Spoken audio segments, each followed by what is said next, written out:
And you're trying to give the young people something that will help them, yet you don't know exactly what it ought to be.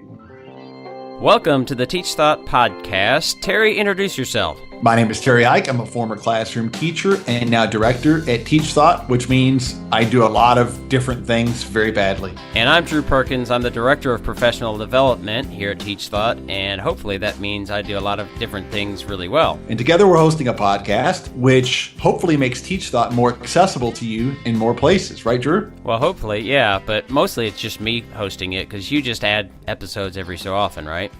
Well, I've got things to do. Remember, I'm director. That's true.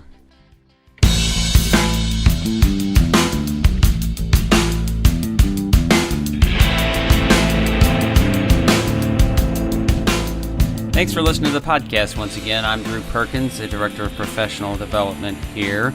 In today's podcast, I spoke with Eric Jensen, who is the author of a number of books, but the one that we focused on is called Poor Students, Rich Teaching, Mindsets for Change. Clearly, we traversed the landscape around teaching students of poverty, some of the mindsets that Eric proposes, and how we might get there, around achievement and what our schools might need to do differently, and what actually he says teachers need to do differently in order to really reach students of poverty and keep them or move them from poverty and into the middle class.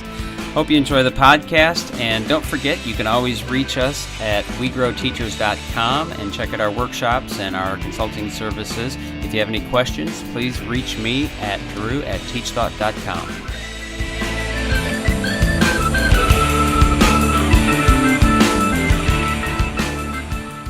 Welcome to the podcast. I have with me today Eric Jensen, who is the author of, I think, many books, but the one in particular that I think we're going to talk most about, or at least I'm hoping we talk most about, is Poor Students, Rich Teaching, Mindsets for Change. And Eric, this is the part of the podcast where you get to talk about your background and who you are and how you got here. Well, thank you. It's good to be here on the show. Let me start with just a brief personal experience. I grew up as a kid who went through a series of stepmothers over time, and my first stepmother was really abusive. And I think because of what I went through for 9 years when I was in school, feeling alienated and left out and isolated in a school experience where, because of that growing up experiences, my father moved us around a lot to escape my stepmother, and I went to 9 schools and had 153 teachers. I think school is a very alienated experience for me, and I think what I was left with was what did work. And there were a couple of teachers that did the right thing. They connected with me, they helped me grow, they built capacity in me, and I never forgot those. And so later on in life, when I chose to become a teacher, that's the teacher and probably 120 of my teachers either ignored me or thought I was a jerk or thought I wasn't going to go anywhere in school. And I want every teacher to be thinking of the students in their class about who they could be instead of who they seem like. I'm sure I seem like I was a jerk or not interested or not motivated, but I think the more I understand about the plasticity of the brain, the more I start seeing what could be done different for us to really unleash the power of the next generation. And so the books that I've written have really been about how I chose to fight back and to help make this public school system that we all have been a part of. How do we make that work for more kids? And books like Poor Students, Rich Teaching is just one way to think about that. And that's what's the mentality it takes for us to be able to help students who go through a lot of just crap when they grow up. How do we help those students succeed as well as kids who are middle class and upper class? Okay, good. So this book starts off with, of course, an introduction, but then chapter 1, why should you care about poverty? So, in a nutshell, without reading all, 10, 15, maybe 10 pages or whatever, why? I mean, I think it's almost a rhetorical question in some ways, but, there's lots of teachers, not, I guess let me reframe it, right? There's not too many teachers that I can imagine if you said, do you care about poverty, would say no. But what do you mean by this? Why should we care about poverty? Because it's almost like, well, of course we care about poverty. Yeah, I think that's an important question to ask is why should we care about it? I think I'm introducing caring about it on a level deep enough to say, do I care enough to say, how could I personally do something about it in the framework of my job versus from a broader abstraction, gee, poverty's bad, I care about it. I want people to care about it on a level of, hey, if I don't, we are facing some unrecognizable, some serious challenges in the survivability of our country. And I think that's why I put a lot of data in that our country is literally tearing itself apart, and we're becoming, as most of us know, the middle class is disappearing. So I think what I'm saying is the students that are in your classroom, if we don't help them become resourceful and not just graduate, but graduate with a shot at making it strong in this world, if we don't do that, that the consequences are becoming not just greater, but actually more unfathomable. Like we don't have a country set up to have a disappearing middle class. Like we haven't had that. And people have been spoiled for generations to have a strong middle class. And I'm saying that's disappearing. And I think teachers have a lot to do with how that goes, and that federal policymakers and state policymakers probably in the long run will have less to do with it than the classroom teacher. So when you say that, in creating or responding to the shrinking, so I mean, if we think, and poverty is not just, when we think about socioeconomics, it's not just money and income, it's lots of other things, demographics and mindsets and things like that. But what you're saying then, I'm hearing, is that teachers are going to be increasingly called on to reach more kids that are, because there's less of them that will be middle class, and obviously not as many above middle class, upper class, whatever. There are going to be more kids of poverty. And the other part is that we as teachers and as an education system can do things now that will prevent that middle class from shrinking. Yes, I think that for many of us, if you ask teachers, do you care about poverty? And they say, well, of course I do. It's terrible. But the next question is, do they personalize it to say, what can I do with my students in my class to help them have a strong chance to become middle or upper class? And that's a different question, isn't it? You know, the question I'm asking is, can we personalize it? And I think in many cases we ask too much of teachers, and in many cases we don't ask enough. So for decades, the number of moms who raise children at home has shrunk. In other words, in 1960, only 12% of all children under the age of 2 in the United States were in childcare for 20 hours a week or more. By the year 2010, it was over 80%, meaning that parenting has become outsourced for many.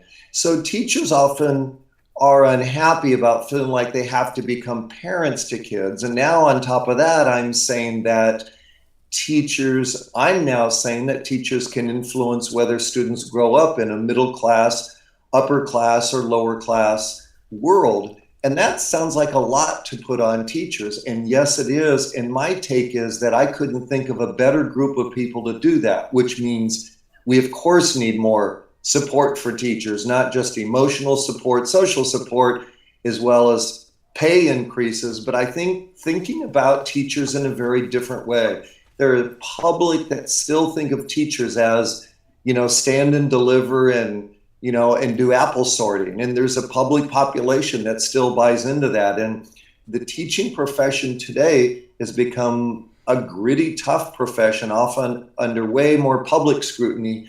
And my books have been inviting teachers to say, can you step up to this new challenge, which is not just that I know we're being asked to raise kids. Now I'm saying, can you help students move out of an economic class? And it's doable because good teaching does that.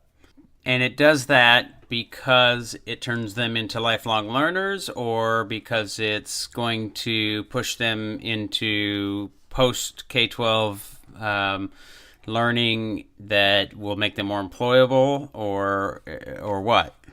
There's three ways it can do that. If you look hard at the data and you say, what's most correlated with staying in poverty?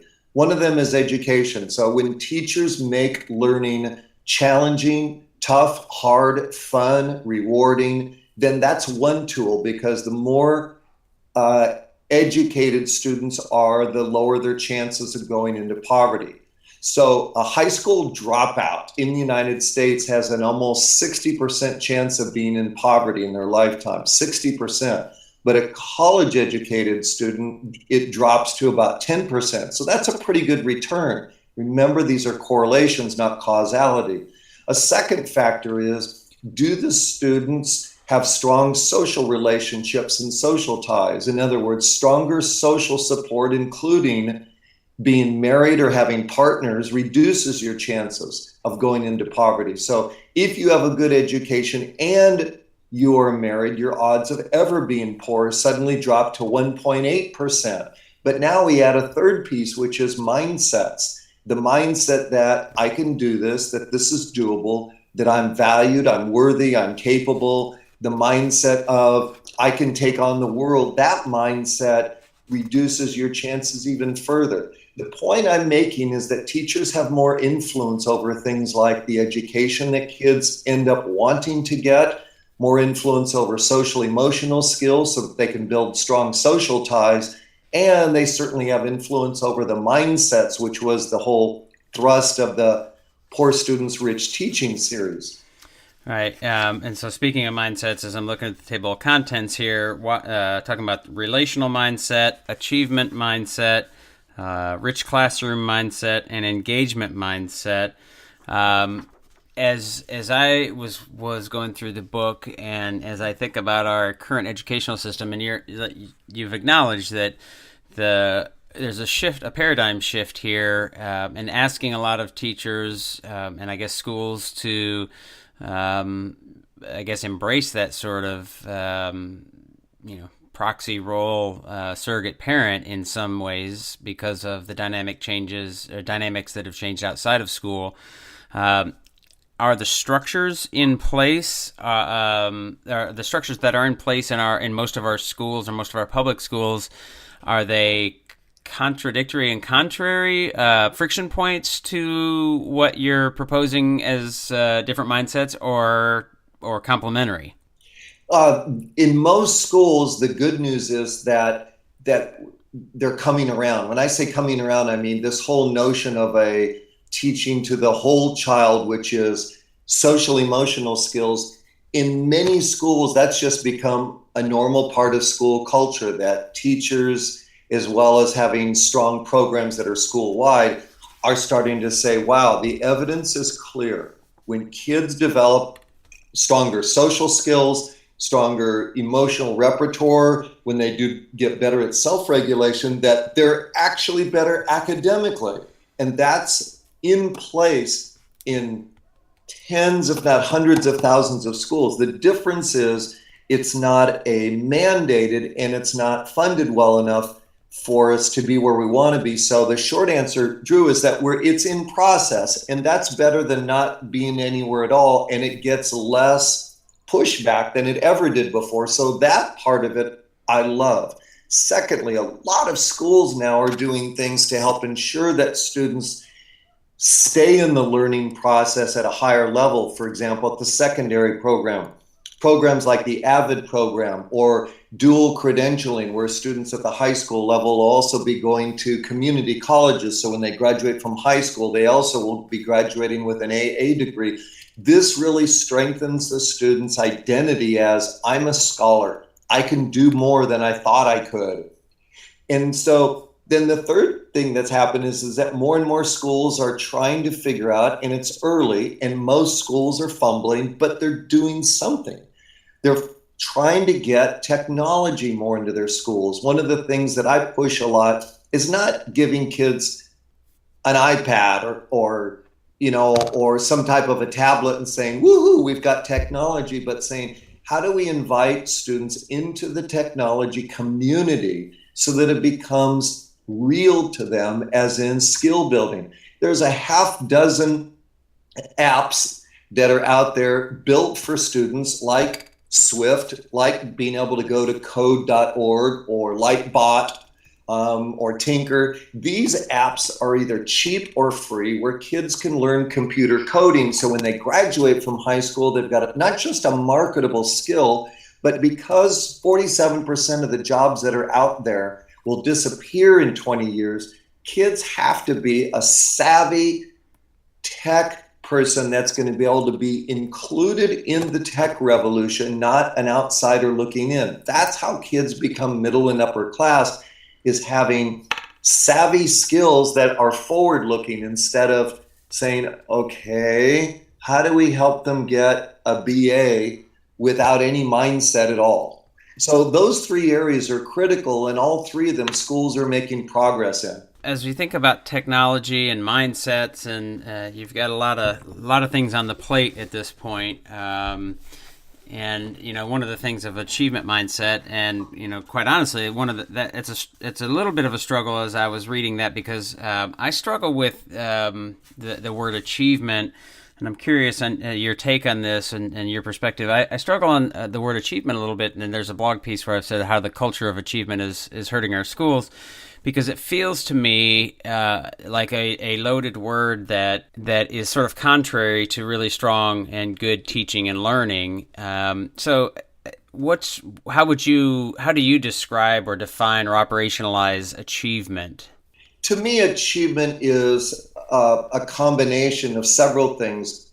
I want students to see themselves as one who is not only capable of achievement, which requires mindset, but has either capacity or access to capacity. And then third, can either have teachers help create for them, or they can create for themselves meaning in their work so that they can develop excellence in it. So to me, a high achieving student might not get good grades, but they're going to be a student that has that as their slowly wiring themselves up over time to be someone who's going to be a hard worker, someone who's going to be a thoughtful worker, and someone who's going to keep pushing till they get where they want to go.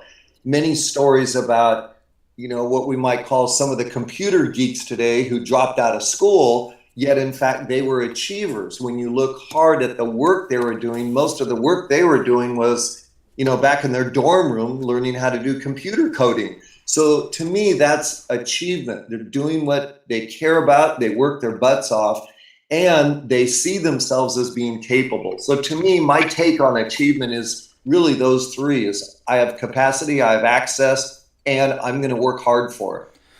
Okay, so it's not necessarily in the context of what I might call playing school, because that's one of the things that I become really frustrated with. There's lots of schools and students that we're asking them to play school, the accountability game and to get grades, and their learning is really for the purpose of the institution and in some ways the adults, not necessarily for them. Is that so what you're talking about is different from that? Well, I think your take on that is good. If you ask students, say, why should you get good grades? Most, but not all students would say, well, because, and they'll give something that is external, as in my parents will kill me if I don't, or, well, that's just, everyone around me gets good grades because that's the social club I'm in. Right. Or get good grades because the teacher wants me to. So, what we want to do is to foster in students, the reason that you're here at school is to learn how to be outrageously good at things and have the capacity to become good at things and to believe in yourself enough. So when you're finished with high school, it's step one of the rest of your life. Like when I was in school, my GPA I think I probably graduated high school with a C plus in school. Mm-hmm. And yet I would consider myself, by school standards, that's not being a high achiever. And even my SAT scores were just enough to get me into a local nearby state university. But in fact, I was actually a very driven learner. I just hadn't found anyone that made learning great to me, because at home I would read like crazy. At home I'd learn all kinds of things. On my own I did all kinds of learning. So eventually I was driven enough to get a PhD and write 30-something books. But teachers never tapped into that at school. So that's what I'm looking for, Drew, is I'm looking for capacity building in students so that achievement in them, we're just planting seeds, aren't we? We're just doing the early stages in school that we keep watering seeds. We keep helping them so that they're going to grow. We don't expect them to be an Einstein in school, but what we want to do is to say, what is the likelihood that this seed is going to grow? It should be good based on what we did. And you and I know that the assessments that we use at school aren't very good predictors of how kids will do. Right. Yeah, the ACT and SAT and grades and all of those are, I think, fairly widely acknowledged, except by those who really excel at those things as great indicators and worthy in pursuit. I'm very similar to you, and my high school career was not exactly littered with straight A's. And I told my parents as a high school senior, I don't think I want to go to college. Thankfully, they counseled me against that. And my parents were both educated and professionals, and my mom was a teacher. My grandmother was a teacher. But what I had found as a teacher or as a student was very similar in some ways to what you described your experience of. I was very interested in thinking and learning, but frustrated by the lack of ability to do that. That was happening at home, that was happening outside of school, but it felt like in school they were asking me to learn and regurgitate and do thinking that didn't seem to me to be real valuable. And so as you're talking about building capacity, and I think that's an important word to define, because a lot of the things you're talking about are mindset here, and capacity, you can say, well, we're building capacity when we're, building knowledge and understanding. Well, yes, but to what end? To what context, right? And I think what you're saying, and correct me if I'm wrong, is that it's capacity almost of a mindset of, and in the sense of better thinkers, not necessarily content area experts and mastery of all content, or even most content per se. I mean, it certainly wouldn't be the worst thing in the world for them to master all or most content. I don't think it's realistic, but that they have the thinking skills that will allow them to flourish and grow and find interest in that process. Yes, I think there are so many people that are involved in creating standards for content that by the time everybody gets their 2 cents worth, that they want students to learn more and more and more, wider and wider and wider. And that's what makes teachers' jobs hard, is that we're trying to teach to standards that, in fact, it's hard for many teachers to buy into. Mm-hmm. So, if it was me, I'd be the kind of person that when I'm taking a class in so-called English, my teacher is going to be the teacher that says, listen, we're going to learn how to write to change the world. And I'm going to get introduced to authors at the high school level that have literally changed the world. Like, you could pick 10 authors from history that what they wrote changed how people thought about themselves and the world. And I would expect to read summaries from those writers, and I'd want a teacher that would invite me to say, what's wrong with our world that you'd like changed, and to learn to write to influence people, or learn to write in a way that I could do nonfiction in a persuasive way. Now that would get me excited about writing, but instead it's often not that. If we're doing a class in science, could a science teacher who's teaching physics or math open up the semester in high school, because I'm only giving high school examples because I taught at the secondary level. What if they started the semester, instead of saying, okay, we're going to do Geometry 1 this semester, what if they opened up and they said to kids, how many have ever been to a theme park or been on, a high action thrill ride, or would like to go on one? And maybe I show a 20-second video clip of an insanely fun ride at a theme park. And then I say to my students, guess what? That's what we're going to do this semester. We're going to learn how to build a theme park. And of course, everything in that is going to be around learning the laws of physics, learning the geometry of it and the math to how do you build those. Then obviously it becomes highly connected and relational. How hard is that to do? But we don't do that enough to kids. Well, so it sounds like you're in pursuit there, or describing more authentic learning and more organic learning. That is really a very difficult thing to do if you are constrained by the accountability and content standards and rigid timelines and things like that. I think that's a really frustrating thing as I work with teachers around project-based learning or inquiry, those kinds of things, that there is that friction point that they're supposed to be teaching all these things and testing all those things and being held accountable for those things, when they know that good teaching and learning doesn't follow that rigid timeline, but really follows the timeline, if you will, of students, right? So I'm curious, as you have described it, how you see the role of inquiry in teaching and learning and connecting with students of poverty, and is it any different with students of poverty versus non-poverty students?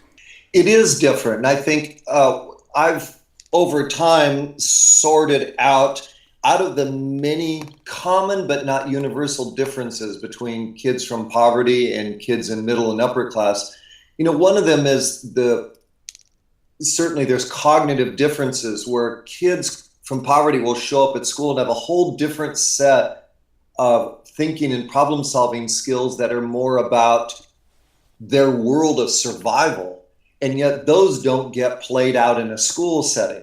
So they need a different set of cognitive skills. The second difference is that their emotional social skills may be good for survival, but they're not good for collaboration and cooperation. They're not good for making allies from strangers that they meet at school, which is an important way to build social contacts that you might need in real life.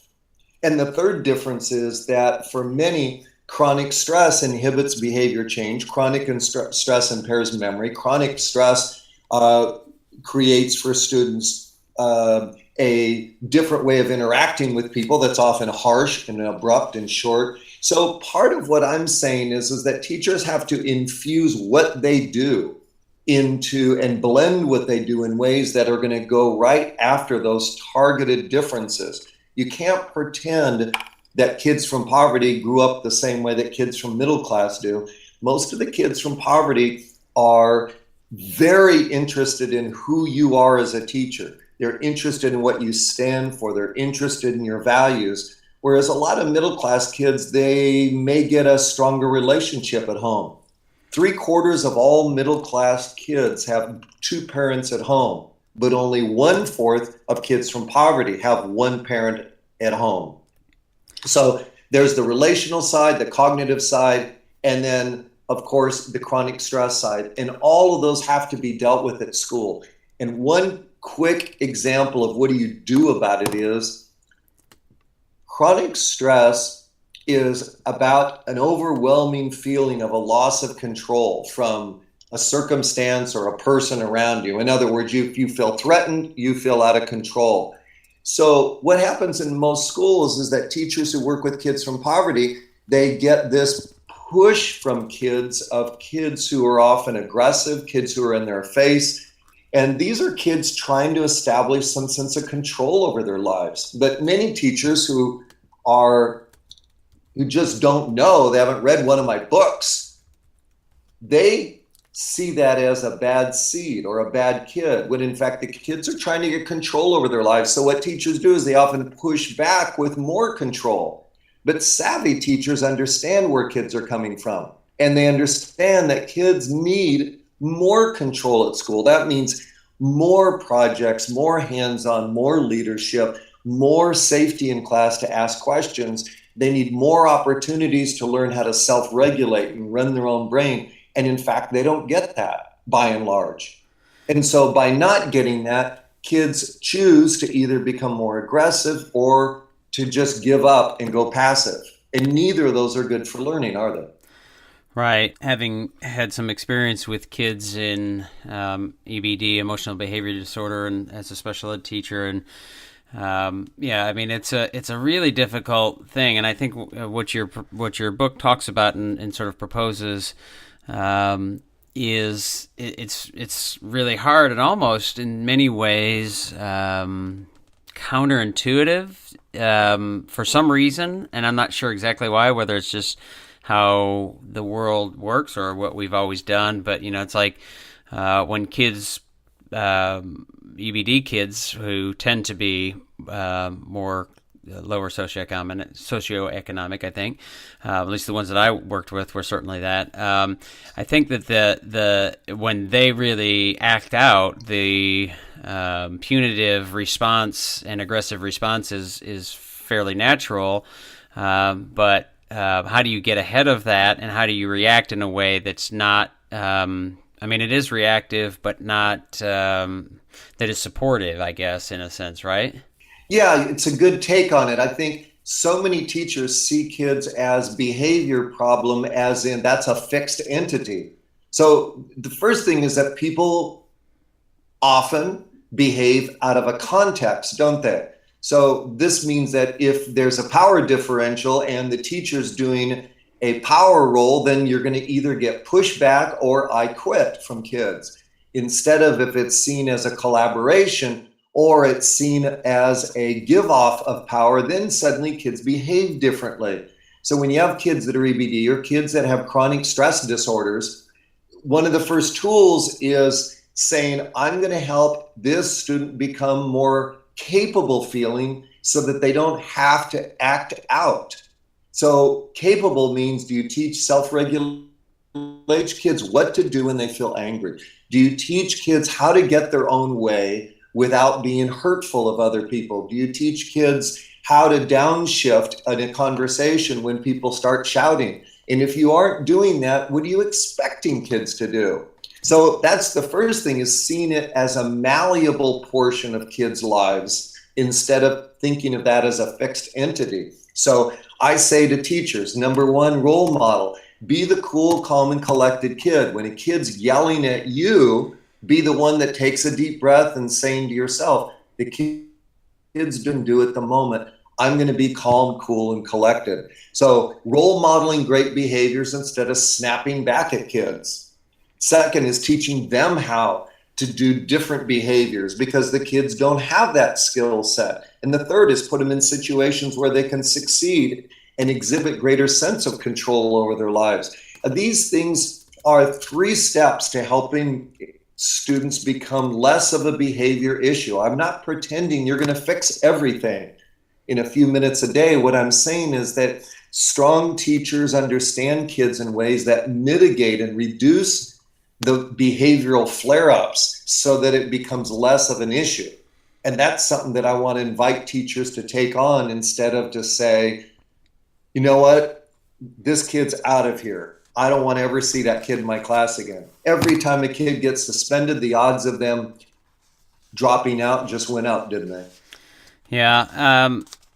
One of the things that I really like that you have in here, because I think vision is a really important part of teaching and learning, and certainly with professional development, really aligning with purpose and mission and vision. So one of the things that I think is an important thing here is that students do have vision, reframing that vision from what I think lots of schools and the messaging that they hear which is really, I think, a difficult one for lots of students, and probably even more so with kids in poverty, is that what that vision should be around, whether, because I think, as I said earlier, like this sort of playing school thing that grades and points and the things that are for institutions that a lot of kids will rebel against or not buy into. So talk a little bit more about that visioning that you mentioned in the book.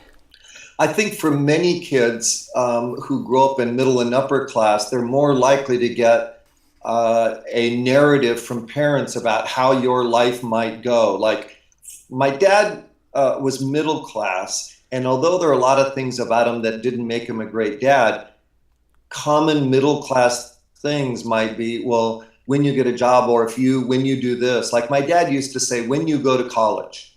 Like I had no idea as a kid what college was. It might as well have been the planet Jupiter. But all I knew is when I finished high school, I was going to go to college. So a vision of where to go in kids' life is really important. And so I think kids who grow up poor, the data tells us that they're more likely to be in homes where there is shorter conversations, more discipline-oriented conversations, and that how kids feel and what kids want to do with their lives is less important in families from poverty. It's less important. So when that kid comes to school, the questions that run through their brain are things like, am I worthy? Does anybody listen to me?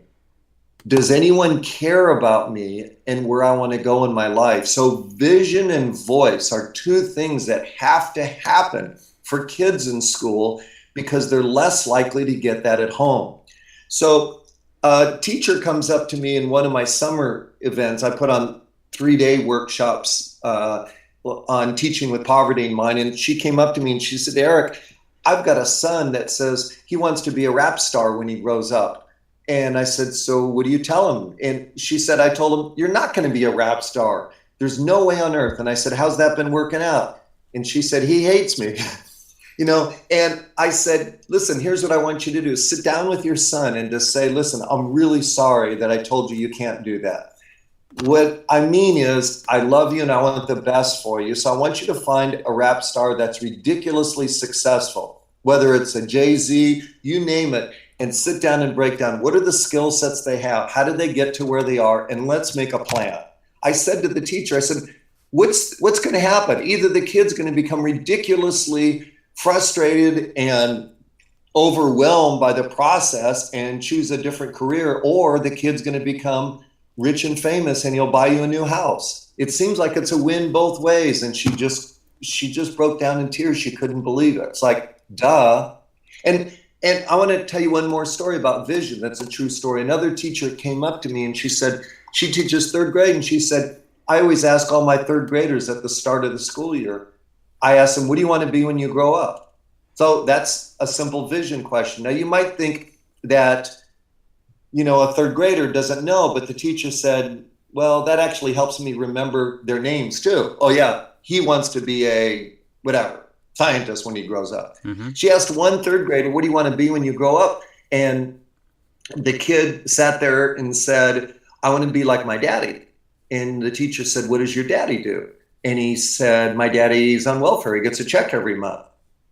Teacher said, okay, well, thank you. And she went on to the next student and the next one, the next one. So sometimes the student's vision is not what the teacher wants the student to be, just like the high school one where the teacher was talking about her son who wanted to be a rap star. Now I want to finish the story about the kid that wanted to be on welfare. What this third grade teacher did was a different route because the kid was younger. Instead of trying to sit down and say, let's make a plan, which isn't a bad idea, but here's a better one. Because the teacher didn't like that student's vision, what she realized was that the kid's world was the width of a couch. That's really the problem. It wasn't that the kid actually wanted to be on welfare, it's that that's all he knew.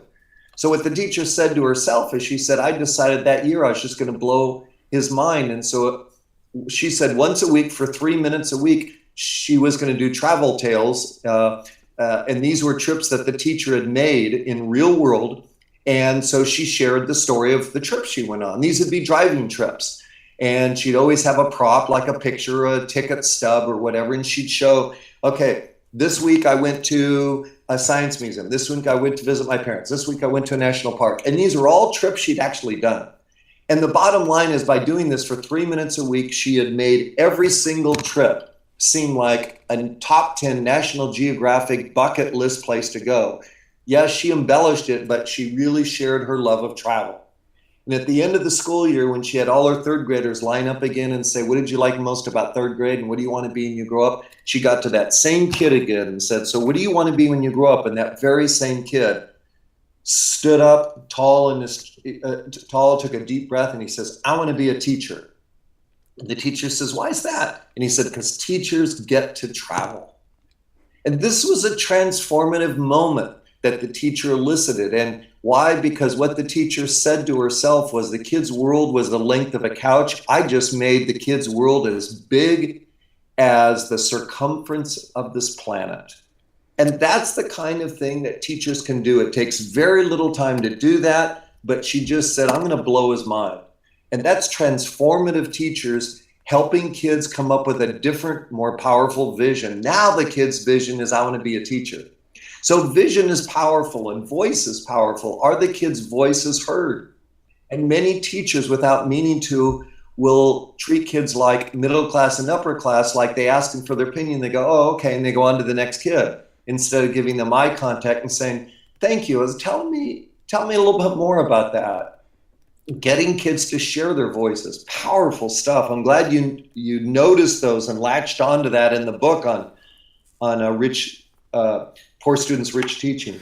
Yeah, and as you're talking about this, one of the things that comes to my mind, kind of going back to that role of inquiry, it's really the voice part. As I think about inquiry and that shift for schools and teachers, and it seems to me that it would fall in line here, is the opportunity for students to ask lots of questions. There's research that shows that their ability to, or their questioning, the amount of questions that they ask dramatically drops from age 3 on down, whereas other things like reading and writing continue to grow and things, but certainly their engagement in school and how they think about school is going down from elementary to middle to high.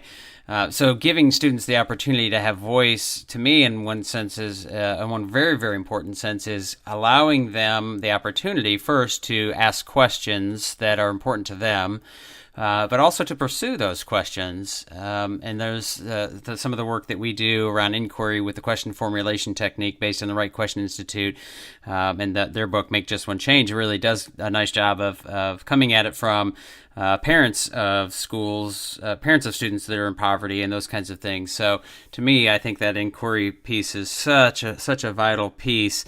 So a couple more questions here before we wrap up. You talk a lot about Hattie and effect size. Is there any danger in so much focus on effect size?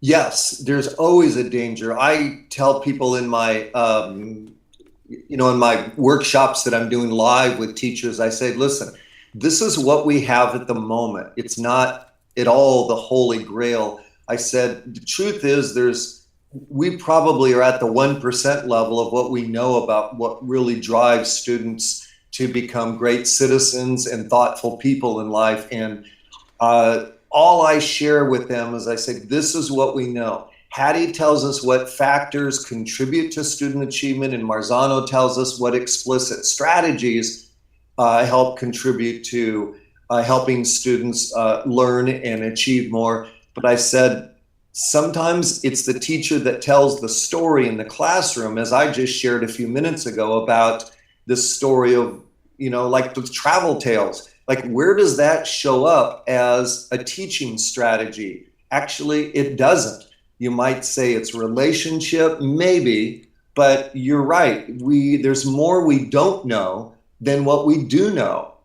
And so I think savvy teachers know that. Savvy teachers notice things like effect sizes and they include them in what they do, but they're not bound to them like holy grail stuff. So I use them as a part of what we do, but I think we're probably missing well over half of what really does things. Like books by Paul Tuff, who's written about things like, grit and persistence and effort. Those speak to another dimension that we don't have good indicators on. What about teachers? One of the things that you talked about in the book is, really getting to know kids' names really quickly. And while I don't disagree with that, one of the things I think, as I understood it, the way that you talked about doing that, puts me in a little bit of a discomfort as a teacher. I have a strong aversion to what I jokingly call reindeer games and playing the name game and things like that. So, and one of my big pieces, and I'm interested on this because you said something earlier that sort of contradicts how I interpreted what your, this name game kind of stuff was, making an association with the kid to learn. And I used to be very upfront with kids, is that I may take a day or two longer than some of other teachers to learn names because I'm not doing mnemonic devices and things like that. What I really was trying to do was try to connect with them in a way that I could associate something meaningful with them. So what about teachers maybe like me who, because you're talking about pretty significant mindset changes, and some of that can be sort of behavioral changes, but there's also, I think, some real value here, and not just, doing some of the things that you're talking about just because a book tells you to do them, but because you're really coming at it from a mindset change. And, teachers have obviously different styles. So I know I've kind of asked about 6 questions there, but as you think about differing teachers and styles and those kinds of things, how do you account for that, where somebody like me might say, ooh, I don't like the name game kind of thing. I want to approach that differently.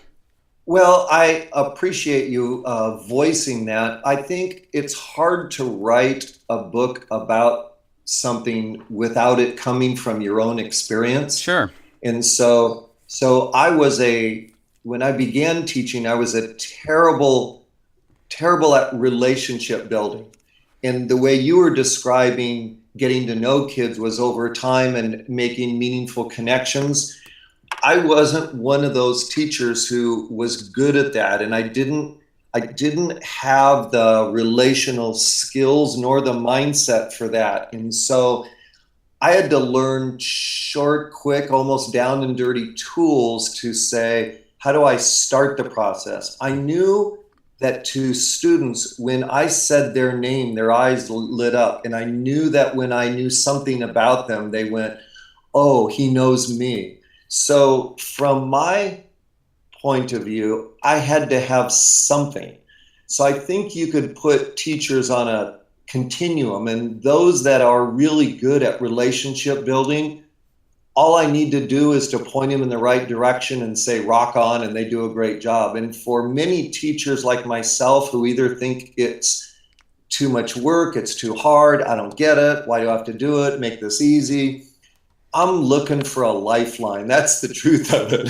Well, my takeaway from your what you just said there was that there are differing styles and approaches, and again, the goal there is to really connect to students in rich, meaningful ways, and I don't use that word rich lightly, because we talk about rich inquiry here at Teach Thought, that there's so much that can be gained from that inquiry or that relationship or from that student, and making those rich connections where you can really explore those things. And for some people, it started. I had a professor in college one time who said he was so nervous to talk in front of students that oftentimes he would look over their head at the wall behind them, and that was one of his sort of, I don't know if coping mechanisms is quite the right word for this context, but something like that. So, with the overall goal that, hey, we really have to get to know our kids and students and in many ways, and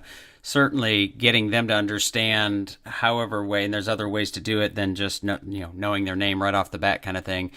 As we wrap up here, what are as you think about resources or people or books or videos or whatever outside of your own, what are some things that you say, boy, people should really read this or learn about this or watch this, because I think they don't know about it and maybe they should? Wow, I love to read a lot, and I think I love to read partly because the questions in my head never quit. I think as a starting point, I would say for people to become good at asking, for teachers, I would say, can you balance the scales in your classroom? So a great activity would be for teachers to say, how do I reduce it from being me asking 50 questions for every one the student asks? How do I get that so it's more like 20 a day, kids ask, 20 a day I ask? So getting that balance back, which is what you were referring to, so that kids become thinkers and kids become those who ask questions. That would be, to me, a great self-discipline. I am a person that says, how do I become a better learner? So the books that I read are books that invite me to reflect on my own teaching. I love the book, The Achievement Habit, and that's by Bernard Roth. I love the book, The Extraordinary Code, or I think it's The Code of the Extraordinary Mind. And I look for books that ask me to reflect on myself. I just finished a book called Change. Those are the kinds of books that when teachers read these, it invites them to say, how do I actually, I want students to change. How am I changing? Right. So where I start, Drew, is always by saying, what could I do differently? If I want teachers to change, how am I changing? If I want them to learn something new, what do I learn something new? So I post a blog of the books that I read and post it up every month, and it's at my website, jensenlearning.com/news, NEWS. And I post up what I read and what I write so people can see what are the books I'm reading and what do I share about those. So I think the best thing I would do is have teachers work on themselves. That'd be a starting point for me. Okay, good. And I'll put those, you've mentioned some books, and then you said jensenlearning.com /news. Yes. Okay. /news. And there they can see like 50 or 100 blogs, not only on the books that I read, but the topics that I'm most interested in that month. And obviously it's free, but it's just a great resource for teachers. Right. Other places that you would recommend they check you out or find you, or social media links and that kind of thing? I'm on Twitter a medium amount at #Eric Jensen Brain. But I think a good place to find where a lot of postings go is brainbasedlearning.net. One long word, brainbasedlearning.net. And I post articles, my colleagues post articles. It's a Q&A place, it's a forum place. So it's another site that they can go to just to get a lot of tie-ins from the cognitive science to the classroom, cognitive science to the classroom. And so that's a great resource for teachers. It's just great connections. That's what I like about it. Okay, and they can get the book Poor Students, Rich Teaching on Amazon, and it's a solution tree book. And how many books do you have total? Do you know off the top of your head? Because you have a bunch, right? I think it's around 30 books or so. Okay. Someone emailed me and they said, Eric, why are you writing another book on poverty? You've already written one. You're just out to get rich, and I posted back to the person. I said, well, I'm glad you noticed that I have a new book out. Actually, there's probably already a couple 100 books on poverty, and there's always new things to share. But the truth is, it's much more rewarding for me financially to go out and do a live event for people than it is to write a book. Right. That's a tough way to get rich. And I tell people that because a lot of people can't get to a live event, but they could buy a book, on Amazon or whatever, and get way more details than they ever could in a live event. So I just said there's different mediums for different things. Right, just like podcasts and blogs. So, Eric, it's been a pleasure talking with you. Any parting shots for folks? No, I just want to say to everybody that I appreciate all that you do for your students and for your colleagues, and that there's actually way more untapped capacity in our students than we've ever yet unearthed. So let's go gold mining for some more amazing things this year. All right, great. Again, I appreciate your time, and thanks so much. You're welcome. Bye-bye. That'll do it for today's podcast. Thanks so much for listening, and if you didn't hate it, please leave us a review on iTunes or wherever you're listening, and share it on social media wherever you feel comfortable. Speaking of social media, you can find us in all the normal places like Facebook, Twitter, Google+, LinkedIn, Pinterest, and please share us on those places as well. And don't forget about TeachThought Professional Development. You can find us there at teachthought.com/PD.